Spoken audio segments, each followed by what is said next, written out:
terkait dengan sikap dan komitmen pribadi saya dan juga sikap dan komitmen PBB terhadap Koalisi Indonesia Maju.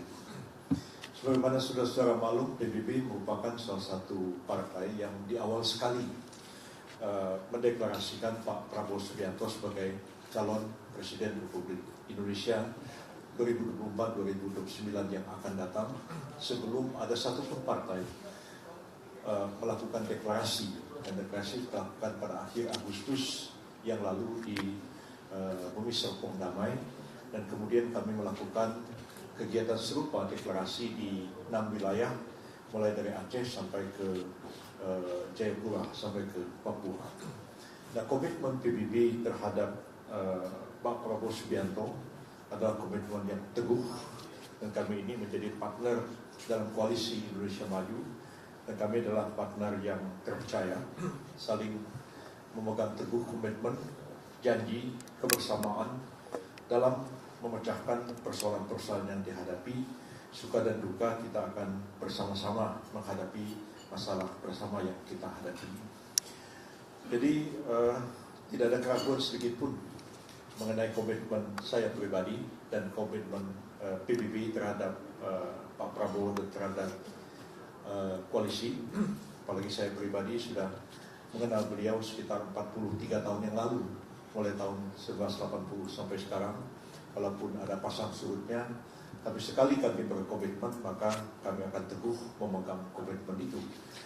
Nah, sehubungan dengan pelaksanaan putusan dari Mahkamah Konstitusi yang sama-sama kita ikuti kemarin, ada 4 putusan Mahkamah Konstitusi, dan saya juga sudah menyampaikan rilis tertulis kemarin tentang putusan Mahkamah Konstitusi itu, baik putusan yang pertama, 2, 3, maupun keputusan yang terakhir, nomor 4, yang mengabulkan permohonan pemohon mahasiswa dari Universitas Surakarta, yang akhirnya Mahkamah Konstitusi mengabulkan sebagian dan menyatakan bahwa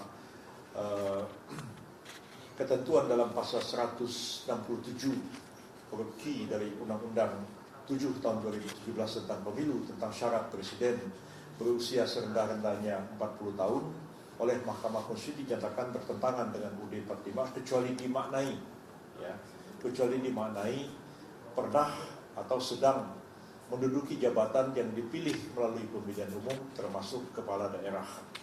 Dan itu putusan yang ada di dalam diktum Mahkamah Konstitusi, putusan Mahkamah Konstitusi. Nah, putusan Mahkamah Konstitusi itu tegas bunyinya dalam diktum, tidak ada perbedaan tafsir dan perbedaan pendapat mengenai bunyi diktum itu. Walaupun putusan sebagai sebuah putusan itu bisa menimbulkan kontroversi, pro kontra terhadap putusan, tapi pro kontra terhadap putusan dari Mahkamah Konstitusi dan putusan pengadilan pada umumnya adalah persoalan politik dan persoalan akademik. Nah, apapun persoalan politik dan akademik, dia tidak dapat meruntuhkan atau menggugurkan putusan Mahkamah atau Mahkamah Konstitusi dan putusan pengadilan pada umumnya. Jadi keputusan itu seperti itulah bunyinya, dia final, dia binding, dia final, dia terakhir, tidak dapat diajukan banding dan kasasi, dan dia final. Maka semua pihak terikat dengan putusan Mahkamah Konstitusi itu, terlepas daripada adanya pro kontra terhadap putusan Mahkamah Konstitusi itu sendiri. Dan saya kira terhadap putusan Mahkamah Konstitusi itu siapa saja boleh mempunyai pendapat, boleh mengkritik, ya, karena terbuka untuk dikritik oleh siapapun.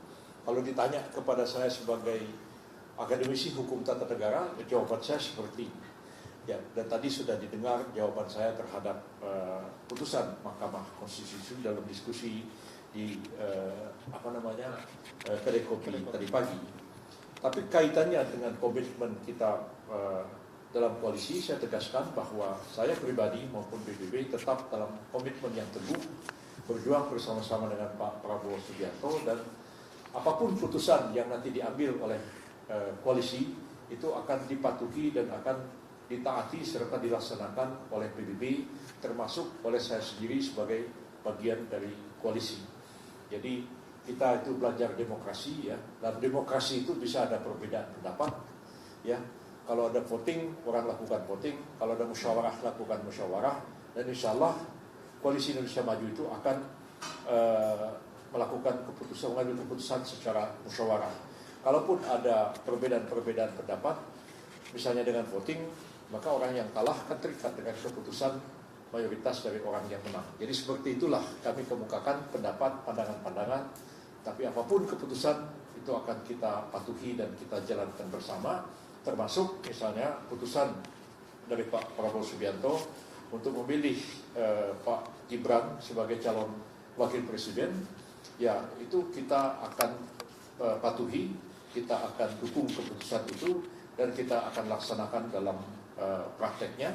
Dan apapun kritik, apapun saran dan pendapat, maka kami akan bersama-sama mempertahankan keputusan yang telah diambil itu. Jadi dari segi komitmen dan keputusan PBB itu nggak usah diragukan, nggak usah dikhawatirkan. Kita komit dengan koalisi, dan apapun keputusan koalisi yang diambil oleh Pak Prabowo terkait dengan wakil presiden dan keputusan-keputusan lain, itu akan kita patuhi dan kita akan laksanakan bersama apapun risiko yang kita hadapi. Bahkan oleh karena keputusan ini mungkin nanti ketika akan dilaksanakan itu akan menghadapi sejumlah persoalan-persoalan hukum. Misalnya, apakah keputusan ini harus mengubah undang-undang? Apakah presiden perlu mengeluarkan perpu? Apakah Ketua KPU Pak Hashim harus mengeluarkan keputusan KPU? Dan keputusan KPU itu bagaimana harus dikonsultasikan dengan DPR? Tentu ada sejumlah persoalan-persoalan hukum yang saya diminta atau tidak diminta oleh Presiden, diminta oleh KPU, maupun diminta oleh Koalisi Indonesia Maju. Saya dengan senang hati akan memberikan jalan keluar untuk mengatasi persoalan hukum yang timbul itu. Dan saya kira itu sudah menjadi tugas saya, dan sejak zaman Pak Harto saya melakukan itu ketika kita menghadapi kebuntuan, menghadapi masalah yang sangat krusial dan sangat sulit. Kemudian coba Saudara Yusuf cari jalan keluar. Nah itu saya akan putar otak dan mencari jalan keluar yang terbaik mengatasi persoalan-persoalan hukum yang krusial itu, sehingga nantinya keputusan yang diambil oleh pemerintah dalam melaksanakan putusan Mahkamah Konstitusi, keputusan yang diambil oleh Koalisi Indonesia Maju, dan keputusan yang diambil oleh Pak Prabowo Subianto adalah keputusan yang benar, sah, legal, dan konstitusional dilihat dari hukum dan peraturan perundang-undangan yang berlaku di negara kita. Dan saya tetap mempunyai komitmen yang teguh untuk mengatasi persoalan-persoalan hukum yang kemungkinan akan timbul nanti. Saya kira itu penegasan saya, dan saya ucapkan banyak terima kasih atas kehadiran rekan-rekan wartawan. Mudah-mudahan dengan statement ini akan mengklirkan, jangan sampai timbul salah paham, ini Pak Yusuf gimana sih, nggak jelas segala macam. Komitmen saya dalam koalisi jelas, tegas, dan tidak perlu dilakukan oleh siapapun juga. Terima kasih. Silakan kalau ada yang mau bertanya. Silakan Pak Rekan Mulia, bisa ada yang bertanya.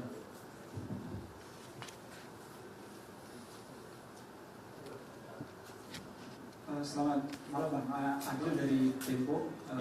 Tadi saya juga ikut di kedai kopi itu ya, tapi secara mendadak juga akhirnya memberikan klarifikasi. Nah kira-kira apa yang terjadi sehingga Bang Yusril akhirnya memutuskan secara mendadak bikin konferensi di sini? Betul, karena memang saya melihat tidak secara lengkap apa yang saya sampaikan di diskusi kedai kopi itu dimuat oleh berita, sehingga banyak kawan-kawan bertanya. Ya, juga internal Koalisi Indonesia Maju bertanya, ini ada apa Bang Yusril? Kok Anda ngomong seperti ini? Padahal tadi saya bilang, saya terangkan dalam pertemuan di kedai kopi itu bagaimana sikap PBB dalam koalisi. Saya bilang dalam demokrasi itu orang yang kalah ikut orang yang menang. Jadi kalaupun mungkin ketika bermusyawarah itu kita punya pendapat yang agak berbeda, tapi kalaulah dimusyawarahkan dan kemudian diputuskan bahkan dengan voting, apa yang menjadi keputusan itu kita komit dengan keputusan itu. Itu yang sebenarnya penegasan saya, PBB tetap komit dengan koalisi dan tidak akan ada perbedaan pendapat apabila kita telah mengambil sebuah keputusan. Sampai hari ini kan kita belum mengambil keputusan dan masih akan rapat. Nah ini kurang mendapatkan porsi pemberitaan, sehingga malam ini saya mengklarifikasi masalah ini supaya tidak timbul kesalahpahaman lebih lanjut.